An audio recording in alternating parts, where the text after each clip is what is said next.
Pues es el premio Nobel de Química que vino a Colombia, el doctor Morten Meldal, premio Nobel de Química del año 2022. Está en Colombia compartiendo sus investigaciones en la Javeriana, en los Andes, en el Rosario y en la Universidad de Antioquia. AstraZeneca, el laboratorio, recuerdan ustedes, de la vacuna de Oxford AstraZeneca, acompañado por la Embajada de Suecia, lo trajo, con el apoyo, por supuesto, de la Fundación Nobel, que busca conectar a esta gente, que son unos genios de verdad, que puedan compartir sus experiencias, sus conocimientos, el futuro de la ciencia. Entonces, bueno, voy a irles contando mi entrevista con él. Arranqué preguntándolo, después del saludo, que me sorprendió mucho. En la mañana él estuvo en la Universidad Javeriana y en esa conversación dijo que todo, absolutamente todo, lo del ser humano tiene que ver con la química. ¿Por qué? Cuando él habla de química, pues yo me imagino obviamente hidrógeno, litio, potasio, rubidio, ceso y francio, la tabla periódica. Pero ¿qué pasa, por ejemplo, con los sentimientos, con las cosas que uno no entiende del ser humano, con el alma? Esto contestó. The feelings in the soul is just a complex intermezzo of molecules that interact together, and there's not going to be anything when it goes. Dice él que los sentimientos, o lo que llamamos el alma, son en realidad un gran conjunto de moléculas del cuerpo que interactúan. Más adelante regreso con esto porque le pregunto qué significa la química click, que es el desarrollo que le permitió a él ganar el premio Nobel. It's a way, just like Velcro, when you stick it together, it just sits there, and it's not interacting with other things. It's just Velcro that the two things, they recognize each other and they sit together. So that means that you can take very complicated molecules and you can make them link together, making one functional robot molecule, essentially, with several functions. So it's a method to build very complex molecular architectures. Like to make it easier? Yeah, it makes it easier, and making it easier also means that you can make more complex things. Él dice que la química en el cuerpo, digamos, funciona como el velcro. Cuando tú juntas un extremo del velcro con otro, se acomoda, se reconoce y se pega. Lo que esto significa, cuando hablamos de química click, es que tú puedes coger moléculas, me dice él, muy complicadas, las moléculas del cuerpo, y enlazarlas para que trabajen juntas, para que realicen ciertas funciones. Es un método, esta articulación que él hace, para construir una arquitectura molecular que es muy compleja, pero hacerlo de manera sencilla, lo que significa que podamos lograr cosas mucho más complicadas en el mundo de la química, pero haciéndolo de la forma más sencilla. Yo le pregunto, ¿cómo explica usted eso? Y que las moléculas del cuerpo se reconozcan entre ellas. ¿Qué relación tiene esto, por ejemplo, y ahí vuelvo a mi primera pregunta, con la atracción o no que a usted le puede generar una persona cuando tiene las moléculas de otro individuo al frente? Porque si finalmente somos química, pues yo como individuo, cuando tengo a alguien al frente, ¿cómo interactúan mis moléculas con las de esa persona? Esto contesta. Yeah, so in that sense, I don't think that there's a direct correlation between affinity of molecules and affinity in people. So they like each other, people like each other because of a lot of different chemical reactions. But molecules like each other because they are opposites, and opposites attract each other. So positive attracts negative in the molecular world, and negative attracts positive. And this is how molecules actually interact with each other. So a lack of electrons is filled out by an excess of electrons in the other part. So when they meet, they become equal. So you get sort of an equality of the electron density over the recognition barrier. And that's how molecules recognize each other. So they stick like small magnets to each other because of this energy that is gained by the interaction. Dice él, no creo que haya una correlación directa entre la afinidad de las moléculas y la afinidad en las personas. Pero ojo a esto, la gente se atrae a causa de una gran cantidad de reacciones químicas. Las moléculas se atraen porque son opuestas y los opuestos se atraen. Lo positivo atrae lo negativo en el mundo molecular y lo negativo atrae lo positivo. Así es como interactúan las moléculas. Un déficit de electrones es contrarrestado por un exceso. de electrones en la otra molécula, así que cuando se encuentran se balancean, igualan su densidad entre ellas y operan como pequeños imanes por esa energía que fluye entre una molécula y otra. A lo que yo le pregunto, ¿y ese principio de las moléculas opuestas que se atraen aplica para todo en la vida? Como los sentimientos, por ejemplo, ¿cómo se explican los sentimientos desde la química? Esto contesta. Feelings is a lot of different receptors in the brain that are interacting with molecules that gives you certain rushes of, for example, dopamine or calcium flux in the cells. Other things that can happen that affects your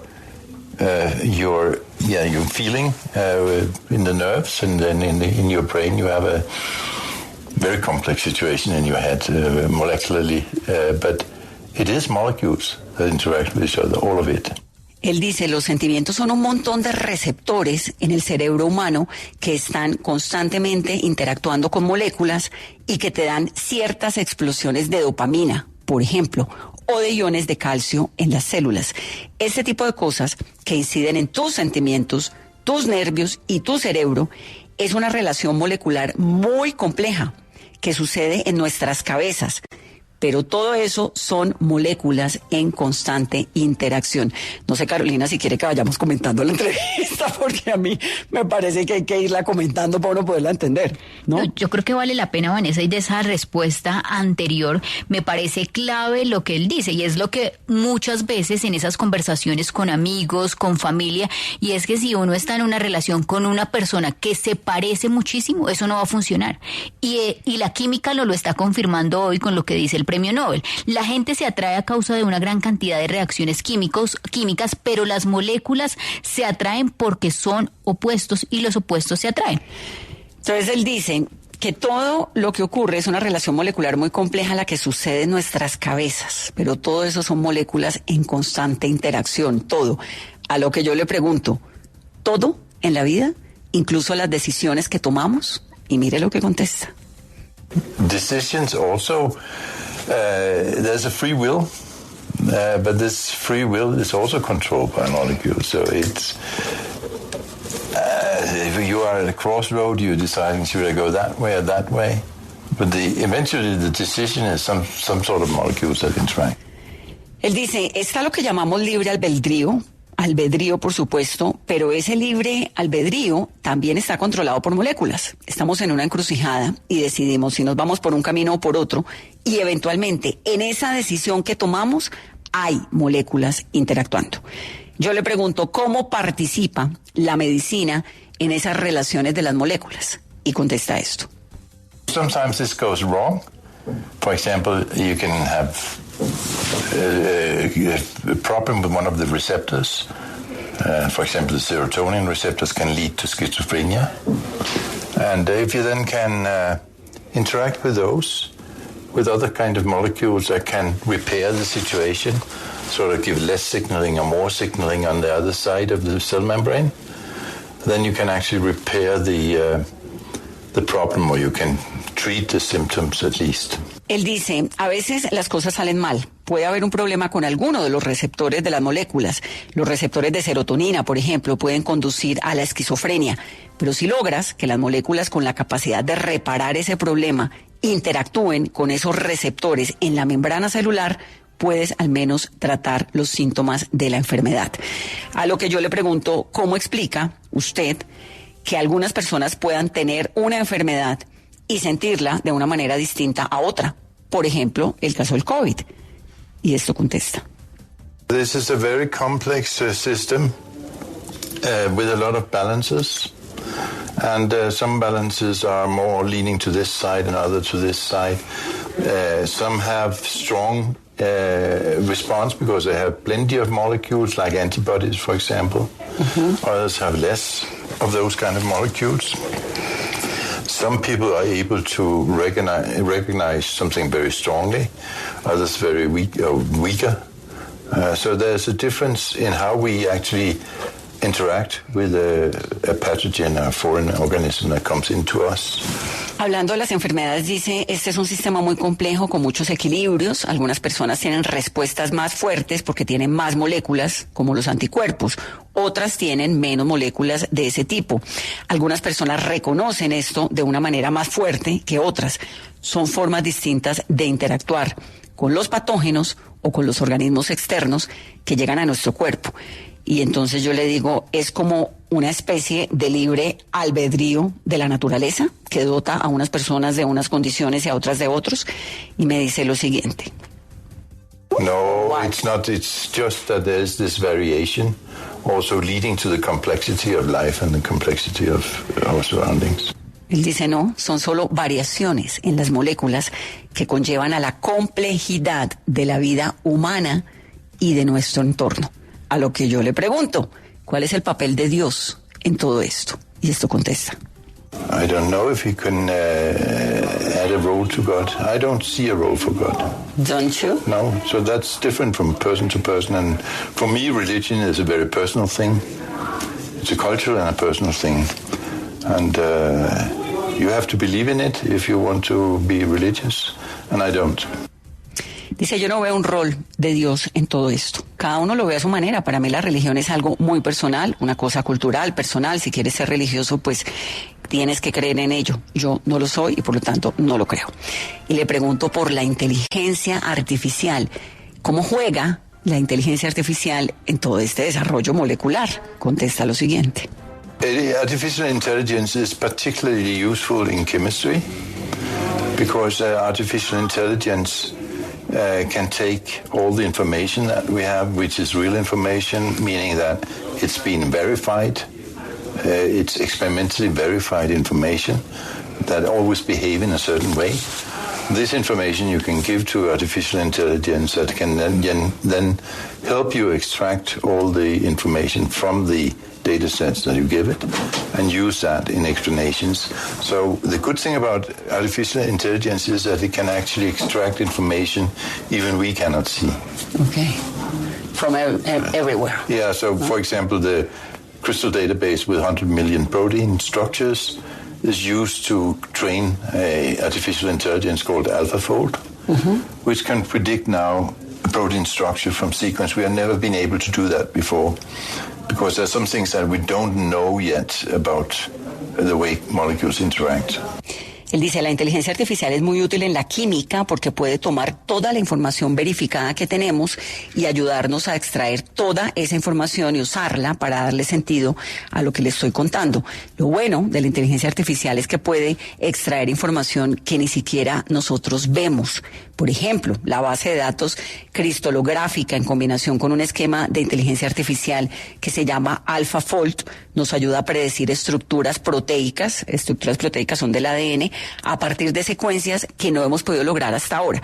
Que ya se metió muy químico, ¿no? Explicando cómo la química, la inteligencia puede entregar, digamos, unas herramientas de la manera como interactúan las moléculas y cómo se puede tener una base de datos que va más allá de lo que los seres humanos sabemos. Dice, nos ayuda a predecir estructuras proteicas a partir de secuencias que no hemos podido lograr. Hay cosas que todavía no sabemos sobre la manera en la cual interactúan las moléculas. Y ahí le pregunto yo que si le preocupa el desarrollo de la inteligencia artificial. Esto contesta.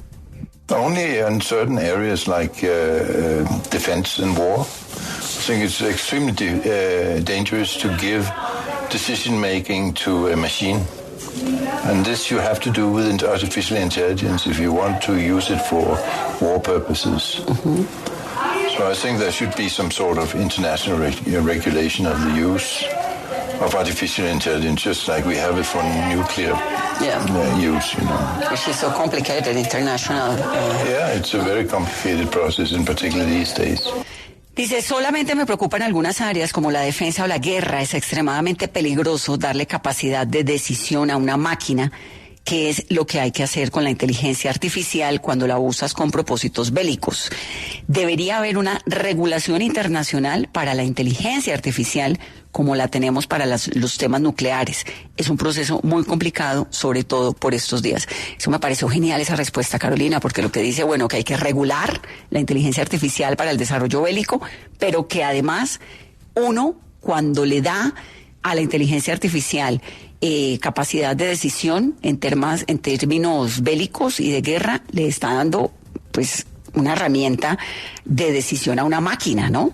Es que esa es la preocupación más grande, Vanessa, desde muchos sectores sobre el extremo o qué límites va a tener la inteligencia artificial, no solamente en las áreas del conocimiento, sino sobre lo que pone en la mesa el premio Nobel, y es en cuanto a una guerra o al todo el tema bélico. Ahora, yo creo que estamos en una clase de química sin tabla periódica, pero sí una clase de química con un enfoque filosófico y sociológico. Me sorprende la pregunta de la relación sobre el papel de Dios y la química. Bueno, espere la que viene. Entonces le pregunto yo, vamos al principio de esta conversación. Hay medicinas que pretenden calmar o impactar el cerebro. Antidepresivos, ansiolíticos, inhibidores, las drogas incluso. ¿Pueden los medicamentos, que son finalmente desarrollos químicos, reemplazar la felicidad que obtenemos naturalmente en la vida? Mire lo que dice el Señor. When you fulfill your potential, you become happy. When you feel that you have achieved something, that's what makes you happy. And medicine is not going to achieve that. Dice no. En la vida, cuando sientes que has conseguido algo, que has logrado una meta, te sientes feliz. Los medicamentos no pueden lograr eso en tu vida. A lo que yo pregunto, pero te pueden calmar, te pueden ayudar. A lo que él contesta lo siguiente. You can calm down, you can put people in coma with chemistry if you want to. Yeah, but you don't get happy by that. The happiness comes from you feeling good about your life and your environment. Dice, no, te pueden calmar, incluso te pueden inducir a un coma, si es lo que quieres, pero no puedes obtener felicidad de allí, de los medicamentos. La felicidad viene de sentirnos satisfechos con nuestra vida. A lo que yo le pregunto, ¿cómo explica químicamente la felicidad? Aquí pues ya entran las moléculas y miren lo que el premio Nobel dice. That's easy because it's actually very primitive reward mechanisms that works for all animals in the entire history of life.